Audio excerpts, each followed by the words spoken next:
This is Calm AF, a podcast for humans who are hard on themselves. A podcast for the overthinkers, people pleasers, perfectionists, and overachievers. I'm Kristen Finch, and I'm going to teach you how to quiet that incessant negative chatter in your head. Because you know what a person with a calm mind can do? Anything they want. Grab your coffee, gorgeous soul, because today's the day you get Calm AF. Hello, gorgeous soul. Welcome to Calm AF. We have a very special episode this week. I am bringing on a very special guest. My person, my husband, Dave. Here's why. So this week, we are celebrating our 20th wedding anniversary. And more than just celebrating, 20 years being together, we are celebrating this year being genuinely happy. So I thought it would be fun to bring Dave on. You've heard me talk a lot about my marriage over the years. So I thought it'd be fun to bring him on and listen to him talk about our marriage for a few minutes. So this conversation isn't only going to apply to you if you're married or if you're in a relationship like ours. If you don't know, we are neurodiverse. Dave was diagnosed with autism. I am not autistic. But it doesn't matter. You do not have to have that kind of relationship. This is a conversation about love, and that applies to everyone. So for those of you who don't know our story, let me give you the Cliff's Notes version. Dave and I have known each other our whole life. Our moms were teachers in the same district. Our dads were on the school board together. We even went to the same preschool. Isn't that cute? We didn't know each other very well back then, but we got really close in high school and have stayed really close since then. And we always had just this energetic connection. People would comment on it. We had this magnetic draw to each other. But in high school, truly just friends. I had a boyfriend, he had a girlfriend. It was purely platonic for many, many years. Until we found ourselves after college living across the street from each other. We started meeting up more often because we genuinely enjoyed each other's company. It was really easy being together. We laughed nonstop. We would have, deep conversations, meaningful conversations. And it just one thing led to another. And before we knew it, we were in love. We dated and got engaged and married pretty quickly because we didn't have to do the whole getting to know you portion of a relationship. But after we got married, things started changing pretty quickly. Our relationship that always seemed just easy, it was just easy to be together. All of a sudden now it felt really hard. And it was really confusing. And it went from ease to complicated, from light to heavy. Something happened. Now, during this time, while all of this was happening, I was working as a speech pathologist, and the population that I serve is autistic clients mostly. And over time, I started recognizing there were a lot of similarities to Dave's behaviors, the need for routine, the black and white thinking. Long story short, I was like, I think my husband has autism. I brought this new realization to Dave, gave him a little quiz, and all of a sudden, everything started to make sense for him and for us. So he was diagnosed with Asperger soon after. And having this new understanding for us was super helpful. Because of my background in autism, there wasn't any shame in this diagnosis. There wasn't thoughts of something's wrong with Dave. Here's my husband, there's something wrong with him. It was just, this is how Dave's brain is wired, and this is how Kristen's brain is wired. It gave us information. And this information that we got happened about 5 years into our marriage. And we decided to use this understanding to hopefully save our marriage. So Dave wrote a book, which kind of encapsulated the very first step of our journey. It's called The Journal of Best Practices. You have probably seen the snowball effect of this book somewhere. It has been talked about all over the place. It has been featured all over the place. Howard Stern, Jerry Seinfeld have talked about it. You've probably seen various interpretations of the book on shows like Atypical or Not Dead Yet. So it's a story that has reached far and wide. And we're so happy that it reached far and wide. But what we know now that was 15 years ago. We're at 20 years of marriage now. So what we know now is that was the first step, but there's been a second and a third and a fourth and a fifth step. So that's what we're talking about today. We didn't want to just survive our marriage. We wanted more. So that's what we've been doing since we came up with this information. We've been co-creating, coming together to manifest the relationship, the marriage that we both want.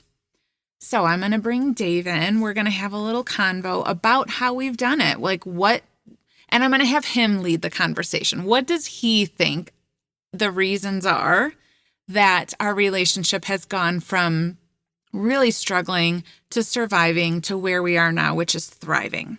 So I'm going to bring him in. Before I do that, if this episode resonates with you, if you like listening to this conversation, if you find similarities between our conversations or our story and yours, doesn't need to be autistic, not autistic, anything. But if you find that it resonates with you, I have 2 exciting announcements. First of all, last summer we did a kind of a class together called Opposite AF, where we shared a lot of our journey and the things that we think helped us on our way. It's called Opposite AF. It is available right now. You can buy that anytime at all.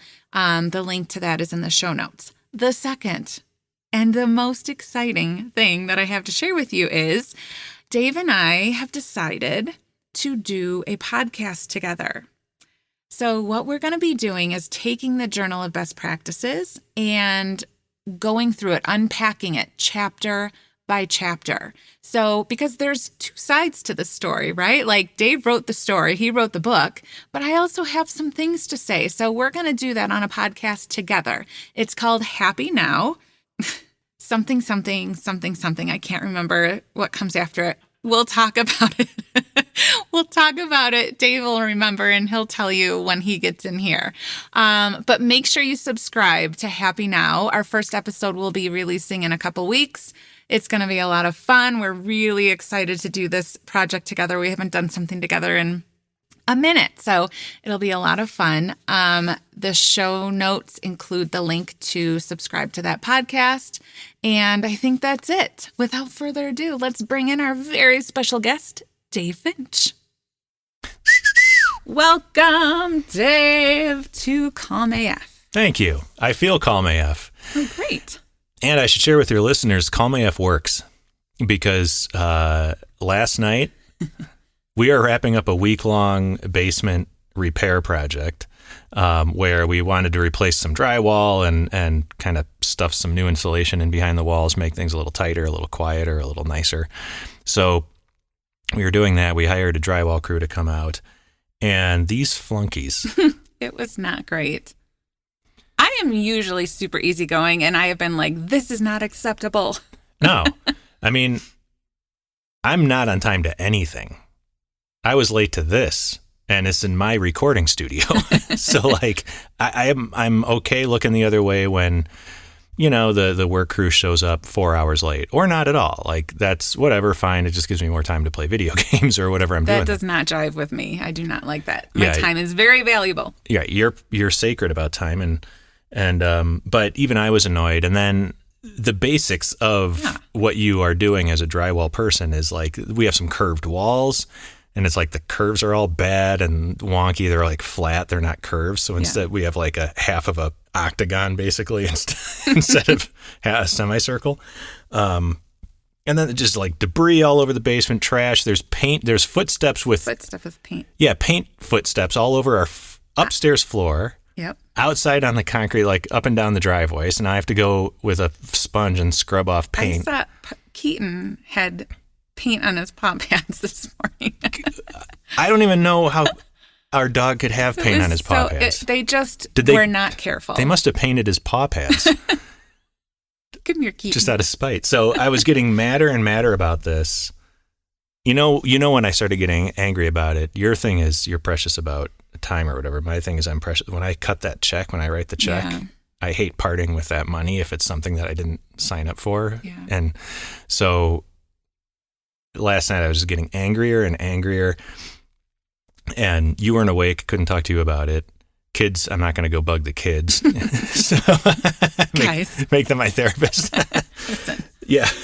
So I zoomed out. I did what you say to do. I zoomed out. I took a breath. I looked at it objectively as an observer. And I said, well, did they live up to my expectations? No. However, did I set forth clear expectations, or did I go in there just trying to be all loosey-goosey and like, hey, guys, do what you need to do. We're cool. We're the cool family. Yeah.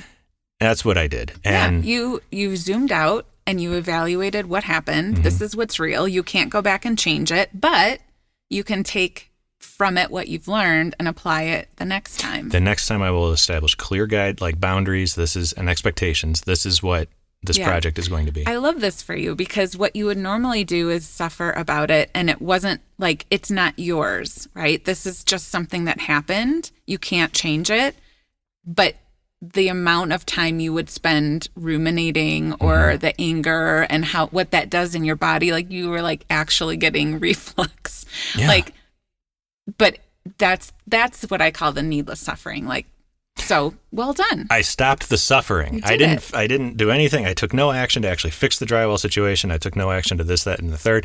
What I did was stop the suffering. And within 30 minutes, I was ready to come upstairs to bed. And normally, I would have lost an entire night of sleep with just anger, acid reflux. Way to go. High five. Thank you. All right. So I'm assuming you brought me here to share my side of, our story.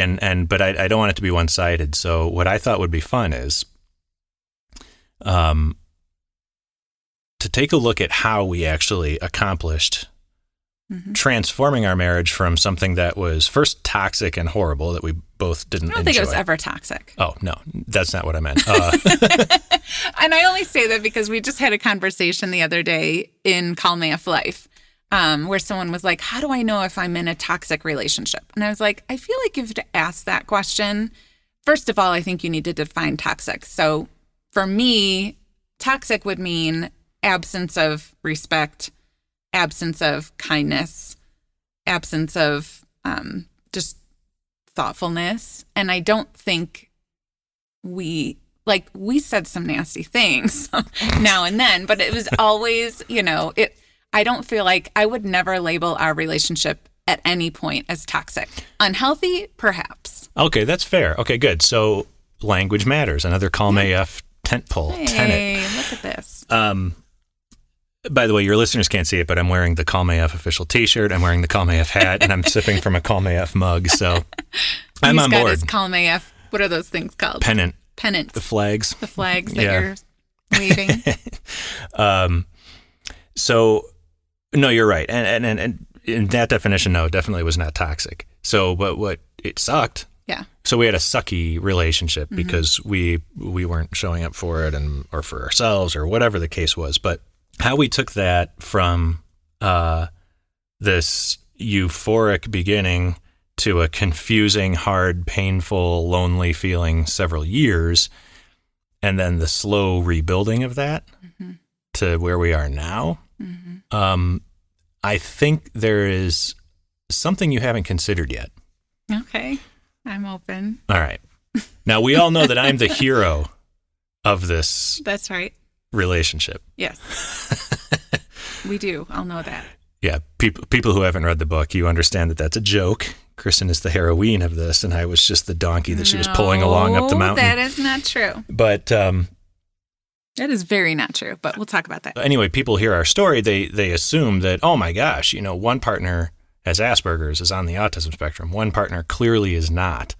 And that must have been a real challenge in a relationship. And people make the assumption that just because the autistic brains are kind of in the minority socially, right? Or sociologically, however, that the challenges attendant with being on the spectrum might have led to challenges, hardships in the marriage. But I am here to turn that on its head and tell you that that is actually quite false. And I have 4 exhibits to lay out for you that will prove this case to you. So you're going to prove that I was the problem? The horrible problem? No. No, incompatibility. It's never one person or the other. The problem lies in the incompatibility. And I want to share with your listeners and with you 4 ways, 4 reasons why we have come so far. And I think this is applicable to everybody that's listening right now. All right. The big thesis of my side of this story is that the reason we are where we are now is you have finally come around to living your life like an autistic person. Totally. Yep. And let's get into that. So I have a way of living that at first was very taxing for you and exhausting. And then you realized, hey, he's onto something here. I'm going to live like him. Yes. You see how I'm turning the narrative on its head? Yeah. All right, let's dive into this. How I learned to live like Dave. How you learned to live like Dave and how it made our relationship better. I was right all along. Okay, let me hear it. Make your case, man. Exhibit A. So, okay, these are 4 ways that living like an autistic person actually brought us closer together. All right, the first way is putting your needs first. This is very much an autistic thing, and it's not like we do it maliciously or to spite anybody or to inconvenience anybody. It's just how our brain is wired, that our frame of reference tends to be ourself. So if something happens over there, how does that affect me? Not necessarily how does it affect everybody else and all of their emotions. It's like, is this something that will impact me? And do I need to get involved, stay out of it? How do I preserve my own comfort? Yes. So you've cottoned to the notion of preserving your comfort first. Yes, you're right. This is something I have adopted. I would say in most relationships, definitely in a, autistic, non-autistic, neurologically mixed marriage of that sort. There is one person that's more wired to be egocentric and one person who marries them or is in the relationship with them. And typically, because this is how we are looking for our partners, we are looking for our mates in the world, is we're looking for the strengths that we have to, complement a relationship. So when you have a person who is, very, I take care of my own needs first, and then you have a person who is, I take care of everyone else's needs first, those tend to go real well together until they don't. Until the time when the person who is always thinking about everyone else first is exhausted and resentful and mad. And I think we get there. Those of us on that other side who are, I would call the energy managers or the fixers or the givers, if there's give and take in a relationship. The codependents. Yes. We are the ones who we're really good at it. We're really good at making sure everyone else is taken care of before we are. And that is something that I realized in our relationship was like, if I don't prioritize my well-being and my self-care and myself, it's not going to happen. It's just not. It's not going to happen. Not because, again, you're not a malicious person. Like, you want me to be happy more than anything. It's just that this is how you do things. Like, here's how I'm happy, and then I can show up for you happy. And what I realized was, yes, I needed more of that.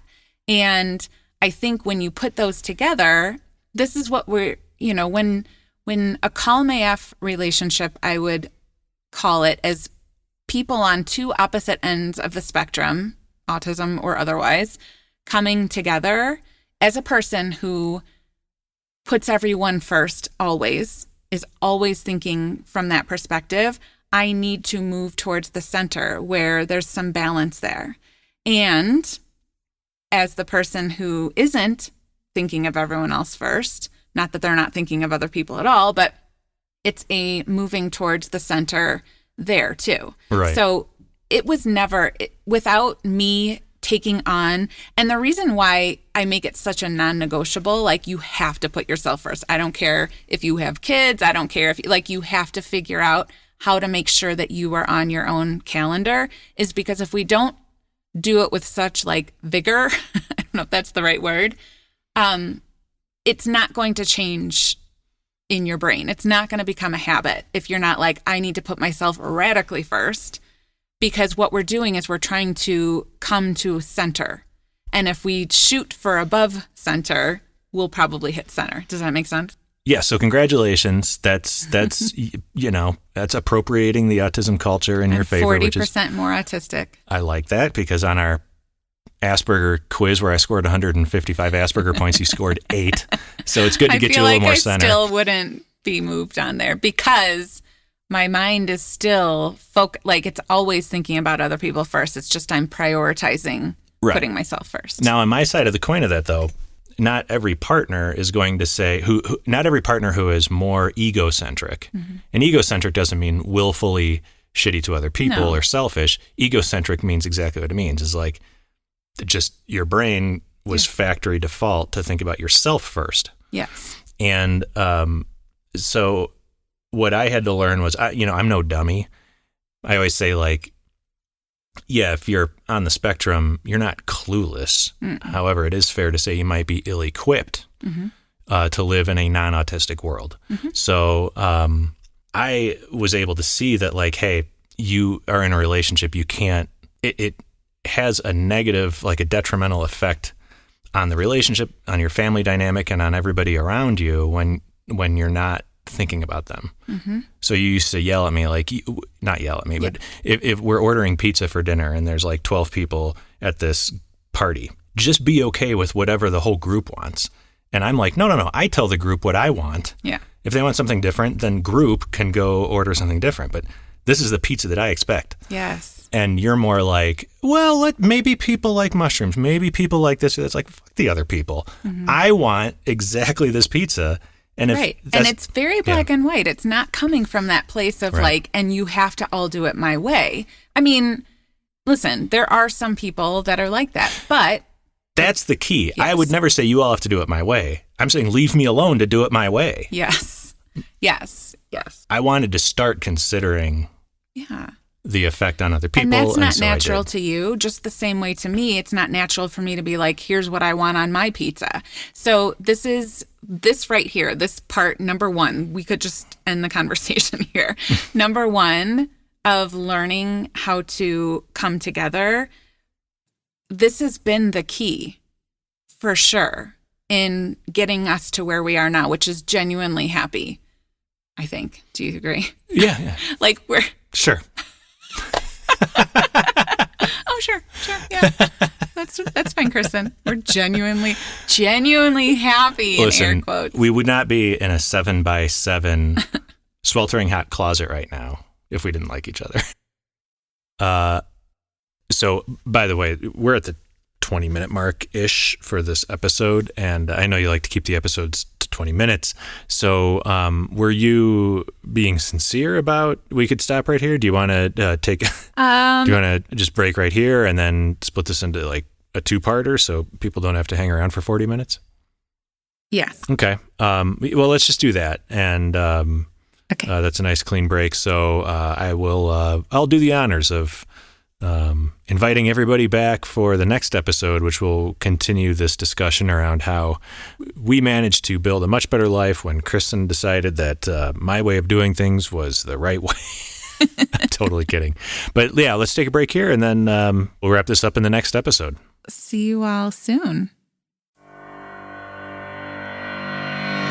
If you love this podcast, you will love Calm AF Life. It's a self-paced, lifetime access DIY course that teaches you all the concepts that I talk about here, from nervous system regulation to manifesting with ease. And since we know that true change doesn't happen just because you know what to do, you also get an all-access pass to coaching calls and accountability so you don't stay stuck and you don't give up. The best investment you could ever make is in yourself. Calm AF Life is here for you now. Life's not waiting. Let's get you aligned with your Calm AF self, gorgeous soul. I cannot wait to meet you. Go to KristenFinch.com and join me today.